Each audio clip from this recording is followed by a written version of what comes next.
નમસ્કાર નમસ્તે વાલા વાલા વિદ્યાર્થી મિત્રો, કેમ છો? મજામાં? હું વિશાલ સર વાઢેલ આપ સર્વેનું હાર્દિક સ્વાગત કરું છું આપની પોતાની મનગમતી યુટ્યુબ ચેનલ પોસિબલ એકેડેમીમાં. વિદ્યાર્થી મિત્રો, આજે આપણે સામાજિક વિજ્ઞાનના મોસ્ટ આઈએમપી પ્રશ્નો જોવાના છીએ. આજે આપણે 20 પ્રશ્નો નહીં, આજે આપણે 40 પ્રશ્નો જોવાના છે. કેટલા પ્રશ્નો જોવાના છે? 40 પ્રશ્નો. અને તમે જો આ 40 પ્રશ્નોની પીડીએફ મેળવવા માંગતા હોય તો મારો કોન્ટેક્ટ નંબર છે 7265000123 7265000123. આની ઉપરથી તમે આની પીડીએફ મારી પાસે મંગાવી શકો છો. એકદમ ફ્રીમાં છે. આ કોઈ પણ બીજી યુટ્યુબ ચેનલની જેમ અત્યારે આપણે આ પીડીએફ વેચતા નથી. તમારી માટે શરૂઆતનો ફેઝ હોવાથી આપણે એકદમ ફ્રીમાં આપીએ છીએ. બરાબર છે? મફત છે તમારી માટે. કારણ કે તમે ભણી શકો, જીવનમાં આગળ વધી શકો, તમારા માતા પિતાનું નામ રોશન કરી અને તમે 48,000 જેટલી સ્કોલરશીપ મેળવી શકો છો. તેની માટે વિદ્યાર્થી મિત્રો, વિડીયો અંત સુધી નિહાળજો અને તમારા દોસ્તો મિત્રોને આ વિડીયોની લિંક શેર કરજો. ચેનલની અંદર નવા હોય તો સબસ્ક્રાઇબ કરી દેજો અને હા દોસ્તો, બેલ આઇકન દબાવજો, જેના કારણે એનએમએમએસ જ્ઞાન સાધનાની નવી નવી અપડેટ તમને મળતી રહે અને ધોરણ 8 ની પણ નવી અપડેટ મળતી રહે. તો ચાલો જોઈએ સરસ મજાનો પહેલો સવાલ. પહેલો સવાલ, રાજપૂત યુગમાં કઈ સંસ્થાઓનું વિશેષ મહત્વ હતું? રાજપૂત યુગમાં કઈ સંસ્થાઓનું વિશેષ મહત્વ હતું? એ શહેરી, બી નગર, સી વિદેશી કે ડી ગ્રામીણ? તો રાજપૂત યુગની અંદર ગ્રામીણ સંસ્થાઓનું વિશેષ મહત્વ હતું. કઈ? ગ્રામીણ સંસ્થાઓ. કારણ કે તે સમયે ગામડાઓનો સૌથી વધુ વિકાસ થયો હોય તેવું માનવામાં આવે છે. રેડી છે? કારણ કે શહેરી, નગર અને વિદેશી નહીં. નેક્સ્ટ, બીજો સવાલ, વાઘેલાઓને સોલંકીઓએ સેવાના બદલામાં કયું ગામ આપ્યું? વાઘેલાઓને સોલંકીઓએ એટલે સોલંકી વંશના લોકોએ વાઘેલા વંશને સેવામાં આપેલું હતું ગામ. કયું આપેલું હતું? તો એ કાશી, બી અણહિલવાડ, સી વ્યાઘ્રપલ્લી કે ડી સોમનાથ? વાઘેલાઓને સોલંકીઓએ સેવાના બદલામાં કયું ગામ આપ્યું? તો વાઘેલા છે તો વાઘેલા એટલે કે વાઘ જેવા, વાઘ એટલે કે વ્યાઘ્રપલ્લી. કયો વિસ્તાર આપેલો? વાઘ્રપલ્લી. બરાબર છે ને? અણહિલની તો વાત તમને ખબર હશે. અણહિલવાડ, અણહિલવાડ, પાટણ, ચાંપાનેર. યાદ છે બધી વાતો? યાદ કરજો હો વાલા વિદ્યાર્થીઓ. આ સામાજિક વિજ્ઞાન છે. અણહિલ ભરવાડ પરથી અણહિલવાડ, અણહિલપુર પાટણ નામ પાડેલું વનરાજ ચાવડા. હું તમને નાના નાના ક્લુ આપું છું, ખાલી તમારે વિચારવાનું છે આ બધી બાબતે. કેમ કે તમારા સરે ભણાવેલું હશે ને 7મા ધોરણમાં. એ જ સર 7મા ધોરણમાં? હા વિદ્યાર્થી મિત્રો, યાદ રાખજો, એનએમએમએસ ની પરીક્ષામાં 7મા ધોરણનો આખો સિલેબસ અને 8મા ધોરણનું તો માત્ર પહેલું સત્ર. બરાબર છે? 8મા ધોરણનું માત્ર પહેલું સત્ર આવશે. નેક્સ્ટ જોઈએ ત્રીજો સવાલ. દિલ્હી સલ્તનતની સ્થાપના કોના દ્વારા થઈ હતી? A Qutubuddin Aibak, B Mohammad Tughlaq, C Mohammad Ghori કે ડી અલાઉદ્દીન ખલજી? તો કોણ આવે? Option A Qutubuddin Aibak. Qutubuddin Aibak. Next ચોથો સવાલ, ઈસવીસન 1290 થી 1320 દરમિયાન કયા વંશની શરૂઆત થઈ હતી? એ ખલજી વંશ, બી ગુલામ વંશ, સી તુગલક વંશ કે ડી સૈયદ વંશ?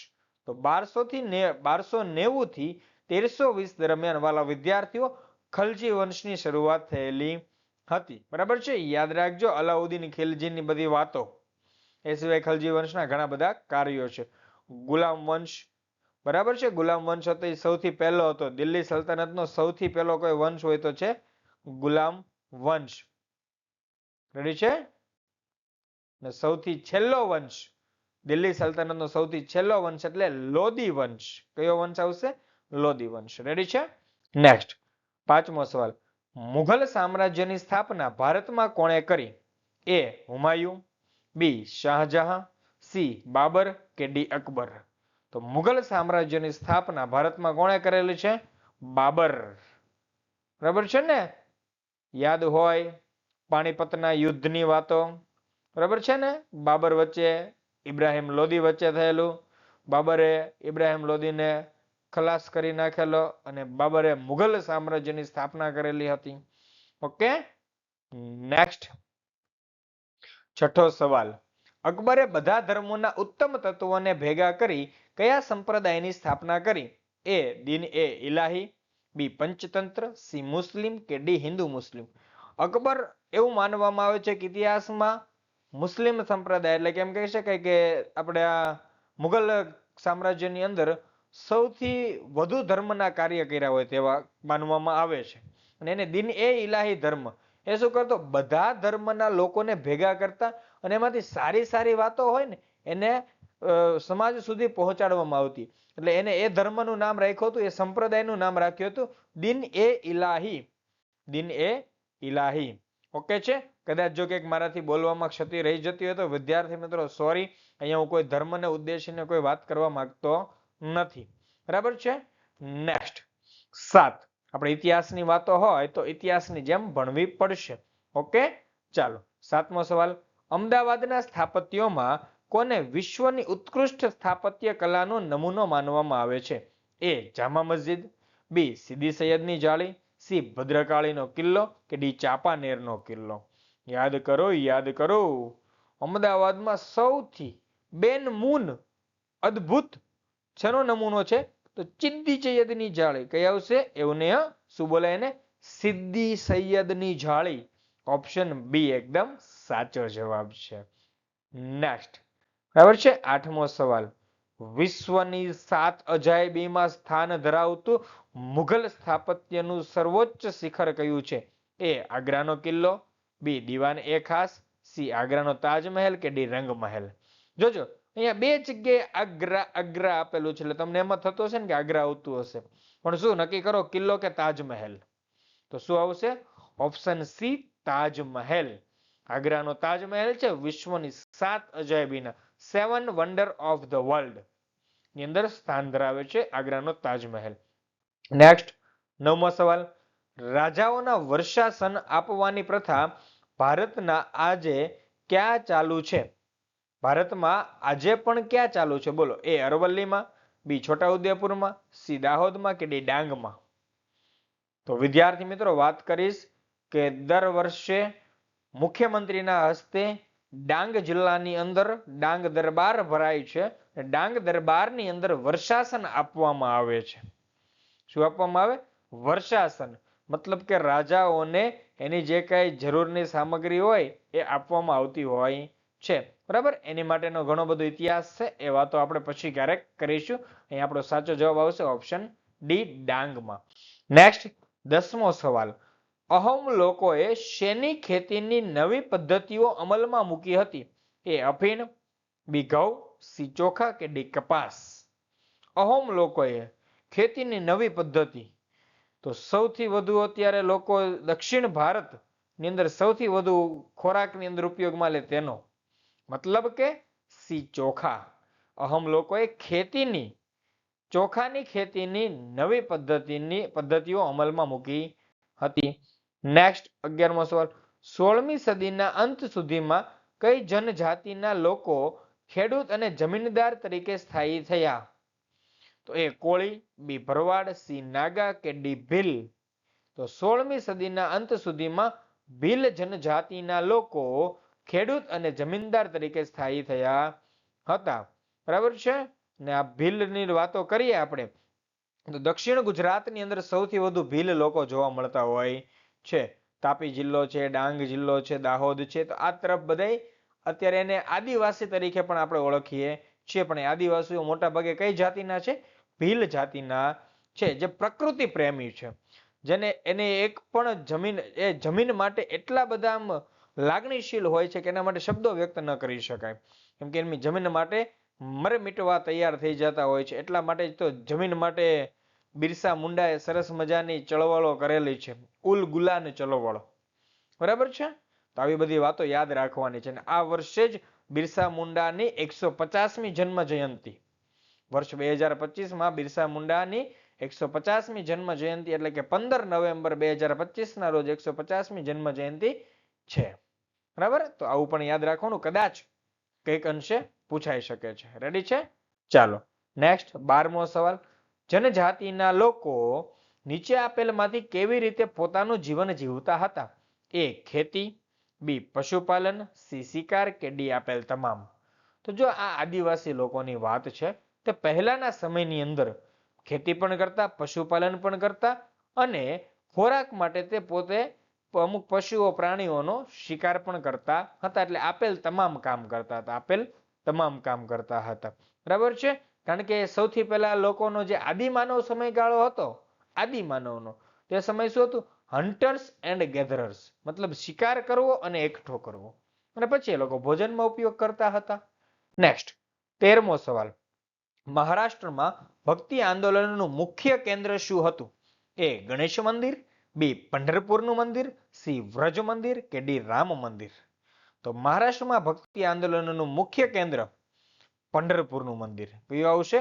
ઓપ્શન બી પંઢરપુરનું મંદિર. નેક્સ્ટ ભારતના 14મો સવાલ, ભારતના ઇતિહાસમાં કયા આંદોલનનો ઉદ્ભવ અને વિકાસ થયો? એ વ્યસન મુક્તિ, બી રાજકીય, સી ધાર્મિક ઊંચ નીચ કે ડી ભક્તિ અને સૂફી. તો ભારતના ઇતિહાસમાં બોલો કયા આંદોલનો? તો ભક્તિ અને સૂફી. હિન્દુ ધર્મ માટે ભક્તિ આંદોલન અને મુસ્લિમ સંપ્રદાય માટે સૂફી. બરાબર છે. ઇતિહાસની અંદર મધ્યકાલીન યુગમાં આ બંનેનો સારો એવો વિકાસ થયો હતો અને તે સંસ્કાર અને સંસ્કૃતિને ટકાવી રાખવાની વાતો હતી. એમાં નહીં કે વસુધૈવ કુટુંબકમની ભાવનાને નુકસાન પહોંચાડવાની. બરાબર છે. ચાલો નેક્સ્ટ 15મો સવાલ, દક્ષિણ ભારતમાં વિકસેલી મંદિરોની શૈલી કઈ શૈલી તરીકે ઓળખવામાં આવી છે? એ નાગર શૈલી, બી કાંગડા શૈલી, સી દ્રવિડ શૈલી કે ડી વેસર શૈલી. તો અહીંયા તમારી સામે પેપર ફૂટી ગયું છે. સી જવાબ દ્રવિડ શૈલી છે. વાત સાચી છે. પણ હું તમને એ સિવાય બીજી પણ વાત કરી દઉં કે ઉત્તર ભારતમાં, કયા ભારતની અંદર આપણે વાત કરીએ છીએ? ઉત્તર ભારતમાં. તો ઉત્તર ભારતમાં કઈ શૈલી? તો નાગર શૈલી. કઈ આવશે? નાગર શૈલી. ઉત્તર ભારતની અંદર નાગર શૈલી, દક્ષિણ ભારતમાં દ્રવિડ શૈલી અને મધ્ય ભારત, મતલબ કહી શકાય કે ઉત્તર અને દક્ષિણની વચ્ચેનો જે પટ્ટો છે અમુક મધ્ય ભારત, તો એ મધ્ય ભારતની અંદર વૈસર શૈલી. કઈ આવશે? વૈસર શૈલી. આ ત્રણ વસ્તુ યાદ રાખજો. ત્રણે ત્રણ ઇમ્પોર્ટન્ટ છે. અહીંયાથી જોડકું પણ પૂછાઈ શકે છે. ઓકે. નેક્સ્ટ 16મો સવાલ, ગોવિંદ સંગીત લીલા વિલાસ પુસ્તક કોણે લખ્યું હતું? એ રાજા અશોક, બી રાજા ભાગ્યચંદ્ર, સી રાજા રવિરામ કે ડી રાજા રામ મોહન રાય. તો ગોવિંદ સંગીત લીલા વિલાસ પુસ્તક રાજા ભાગ્યચંદ્ર એ લખેલું છે. ભાગ્ય ખુલી ગયા એટલે લીલા વિલાસ પુસ્તક એમણે લખી નાખ્યું. બોલો બોલો, યાદ રાખો.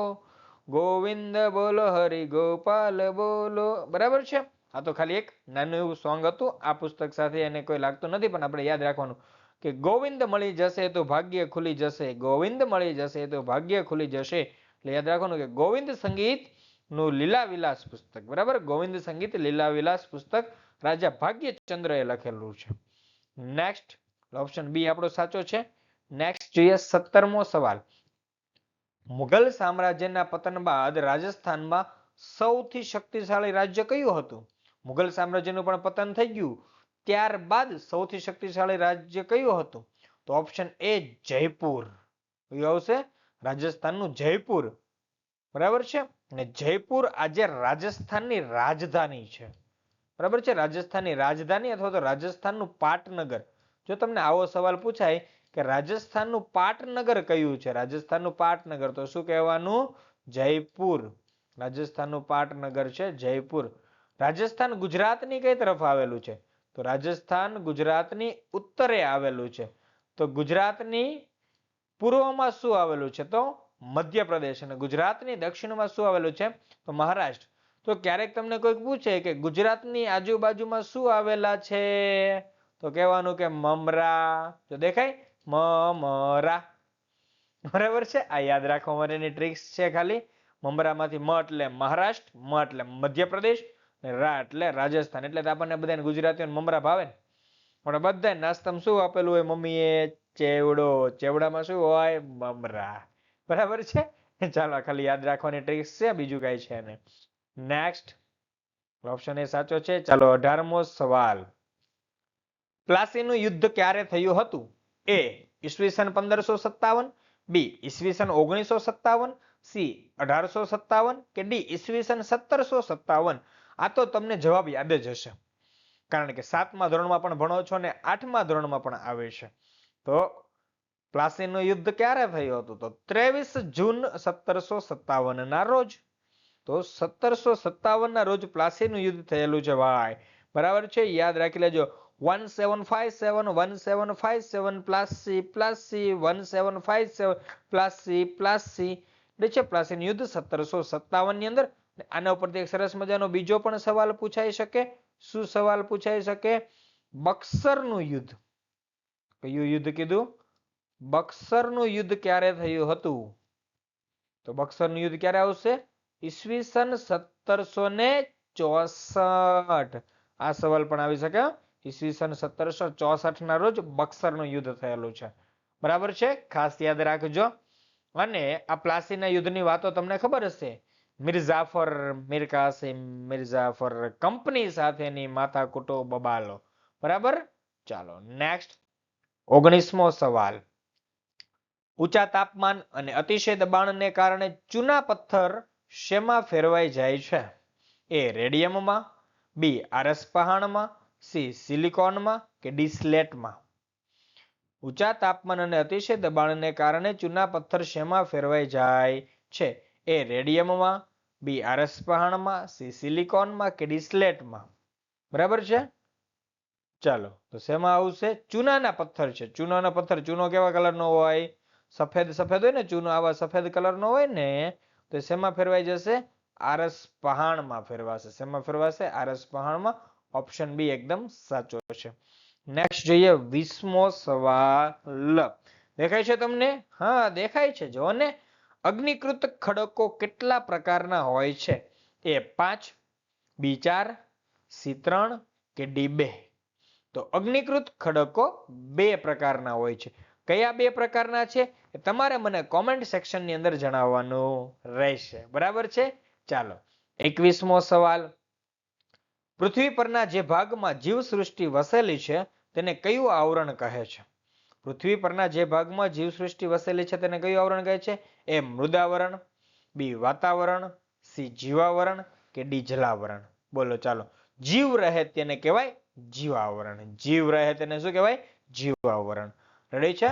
નેક્સ્ટ 22મું.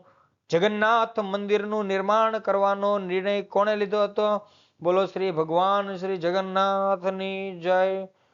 જગન્નાથ આમ કહેવાય કે કૃષ્ણ ભગવાનનું હૃદય હાલની તારીખમાં આ મંદિરના ગર્ભગૃહમાં છે. અને જેને દર વર્ષે અષાઢી બીજના રોજ રથયાત્રા કાઢવામાં આવે ત્યારે બદલવામાં આવે છે. અને રથયાત્રાની શરૂઆત કરતા પહેલા ત્યાં સોનાના સાવરણાથી રસ્તો સાફ કરવામાં આવે છે. બરાબર? આવું બધું છે આનું જોજો ભાઈ. ગુજરાતની વાતો, ભારતની વાતો. અરે ભારતની સંસ્કૃતિ અદ્ભુત છે, અવિસ્મરણીય છે. તમે તેના વિશે વાતો કરો તો તમને ખૂબ ખૂબ એમ લાગશે કે સાહેબ તો એમ કે છે, પણ નહીં. ભારત દેશ સોને કી ચિડિયા હતો. જે હાલની તારીખમાં પણ જોવો કે દેશની જનસંખ્યા એટલી બધી હોવા છતાં ભારત દેશની અંદર લોકોને મુશ્કેલીઓ જે વિદેશમાં પડે છે ને નથી પડતી. અમુક વિદેશી જગ્યાઓ પર તમારે ડોક્ટર મેળવવા હોય ને તેની અપોઇન્ટમેન્ટ લેશો તો 1 મહિના પછી તો ડોક્ટર મળશે. આટલી બધી ડોક્ટરોની અછત છે. જ્યારે ભારતની અંદર ઘણી બધી જગ્યાએ પ્રોબ્લેમ્સ મોટા ભાગના હલ થઈ ગયા છે. હજી અમુક જગ્યાએ હશે, નો ડાઉટ. એને પણ ભવિષ્યમાં ઓછા થઈ જશે. તો આવું ભારત દેશ છે. તો વિચારો કે આ જગન્નાથ મંદિરનું નિર્માણ કરવાનો નિર્ણય કોણે લીધો હતો? તો ડી ગંગ વંશના રાજા અનંત વર્માને. કોને? ગંગ વંશના રાજા અનંત વર્માએ. અનંત વર્માએ. બરાબર છે. જગન્નાથ મંદિર ખૂબ મોટું છે, શ્રેષ્ઠ છે, સારું છે. તમે ફોટાની અંદર પણ જોઈ શકો છો. અને ભવિષ્યમાં તમારી પાસે જો કઈ સમય હોય તો તમે ત્યાં જઈ પણ શકો છો. બરાબર છે. ચાલો નેક્સ્ટ 23મો સવાલ. સમુદ્રને તળિયે થતા ભૂકંપ અને જ્વાળામુખી પ્રસ્ફોટનથી શું ઉદ્ભવે છે? એ ભૂકંપ, બી દાવાનળ, સી સુનામી કે ડી વાવાઝોડું? સમુદ્ર છે. સમુદ્ર, સમુદ્રની બની લહર, પલાળ રણ સમૂહ જગત. તો આ સમુદ્ર છે માની લો. સમુદ્રનો તળિયો છે. આ શું છે? તળિયાનો ભાગ છે. અને તળિયાના ભાગ પર ભૂકંપ અને જ્વાળામુખી થાય, એનું પ્રસ્ફોટન થાય તો સમુદ્રમાં શું ઉદ્ભવે? તો સમુદ્રની અંદર શું આવશે? સુનામી આવશે. શું આવશે? સુનામી આવશે. ઓપ્શન સી રાઈટ આન્સર છે. નેક્સ્ટ 24મો સવાલ. જે વર્ષે વરસાદ ઓછો પડે કે સાવ ન પડે તે પરિસ્થિતિને શું કહેવાય છે? એ દુષ્કાળ, બી ભૂકંપ, સી અતિવૃષ્ટિ કે ડી વાવાઝોડું. જો ભાઈ વરસાદ ઓછો પડે કે હાવ ન પડે તો એ શું થઈ જાય? એને અનાવૃષ્ટિ કહેવાય. શું કહેવાય? અનાવૃષ્ટિ. સૂકો દુષ્કાળ કહેવાય. કેવો દુષ્કાળ કહેવાય? સૂકો દુષ્કાળ. અહીંયા કે લખ્યું સૂકો દુષ્કાળ? નથી લખ્યું, પણ ખાલી દુષ્કાળ લખ્યું છે ને તો બસ એ ટીક કરી દેવાનું. બરાબર? ઓપ્શન એ દુષ્કાળ. નેક્સ્ટ 25મો સવાલ. જૈવ વિવિધતા દિવસ ક્યારે મનાવવામાં આવે છે? એ 5મી જૂન, બી 4 ઓક્ટોબર, સી 21 માર્ચ કે ડી 22 મે. તો જૈવ વિવિધતા દિવસ 22 મે ના રોજ મનાવવામાં આવે છે. 5મી જૂન એટલે તો વિશ્વ પર્યાવરણ દિવસ. કયો પર્યાવરણ દિવસ? વિશ્વ પર્યાવરણ દિવસ. વિશ્વ પર્યાવરણ દિવસ. રેડી છે? ચાલો નેક્સ્ટ 26મો સવાલ. મનુષ્યમાં રહેલા જ્ઞાન, બુદ્ધિ, કૌશલ્ય અને અન્ય ગુણોનો સમાવેશ શેમાં થાય છે? એ સ્વયં નિર્મિત સંશોધનોમાં, બી માનવ સંશોધનોમાં, સી અજૈવિક સંશોધનોમાં કે ડી જૈવિક સંશોધનોમાં. તો મનુષ્યમાં રહેલા જ્ઞાન, બુદ્ધિ, કૌશલ્ય અને અન્ય ગુણોનો સમાવેશ માનવ સંશોધનોમાં થાય છે. શેમાં થાય છે? માનવ સંશોધનોમાં. નેક્સ્ટ 27મો સવાલ. ભારત એક એવા પ્રકારની શાસન પદ્ધતિ ધરાવતો દેશ છે.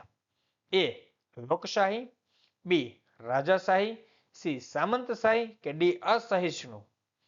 તો ભારત એક લોકશાહી, વિશ્વનું સૌથી મોટું લોકશાહી તંત્ર ધરાવતો જો કોઈ દેશ હોય તો એક ભારત દેશ છે. લોકશાહીની વ્યાખ્યા શું છે? લોકોનું, લોકો વડે, લોકો દ્વારા ચાલતું શાસન, અથવા તો લોકોનું, લોકો વડે, લોકો માટે ચાલતું શાસન. બરાબર છે? લોકોનું, લોકો વડે, લોકો માટે, લોકો દ્વારા ચાલતું શાસન એટલે લોકશાહી. આપણા ભારત દેશની અંદર લોકશાહી છે. તમે લોકશાહીનું ઉલ્લંઘન કરી શકો નહીં. બરાબર છે? એના ઘણા બધા મૂળભૂત હકો, મૂળભૂત ફરજો બનાવેલી હોય છે. નેક્સ્ટ 28મો સવાલ. કેટલા વર્ષથી ઓછી ઉંમરના બાળક પાસે મજૂરી કરાવીએ તો કાયદાનો ભંગ ગણાય છે? એ 20, બી 12, સી 18 કે ડી 14. તો 14 વર્ષથી ઓછી ઉંમરના બાળક પાસે મજૂરી કરાવીએ તો કાયદાનો શું ગણાય? ભંગ ગણાય છે. રેડી છે? કારણ કે 14 વર્ષથી નાના બાળકોને તમે બાળ મજૂરી કરાવી શકો નહીં. નેક્સ્ટ 29મો સવાલ. ગુજરાતમાં વડી અદાલતની સ્થાપના ક્યારે થઈ હતી? એ 5 મે 1960, 1 મે 1860, સી 11 મે 1960 કે ડી 1 મે 1960. જ્યારે પણ જો વાલા વિદ્યાર્થીઓ આવા ઓપ્શન આવે ને 1860, 1960, 1960, 1, 11, 1, એટલે કન્ફ્યુઝ નહીં થવાનું.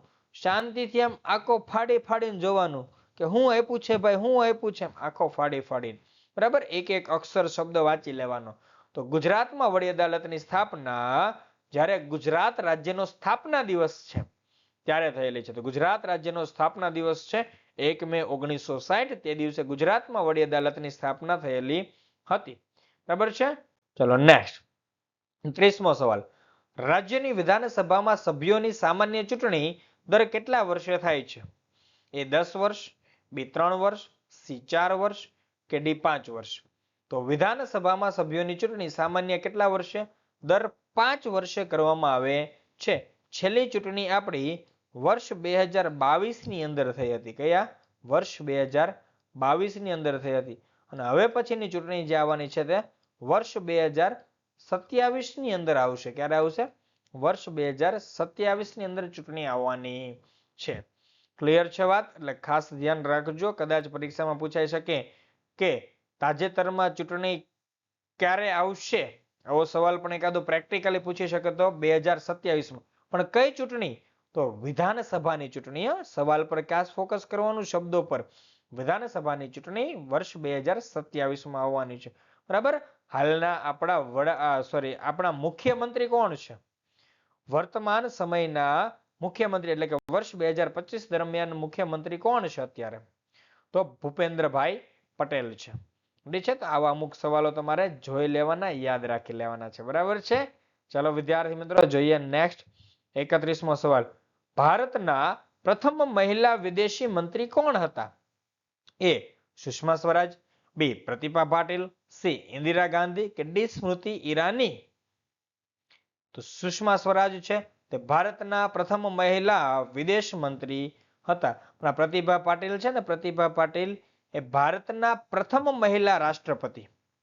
કોણ છે? ભારતના પ્રથમ મહિલા રાષ્ટ્રપતિ પ્રતિભાબેન પાટીલ.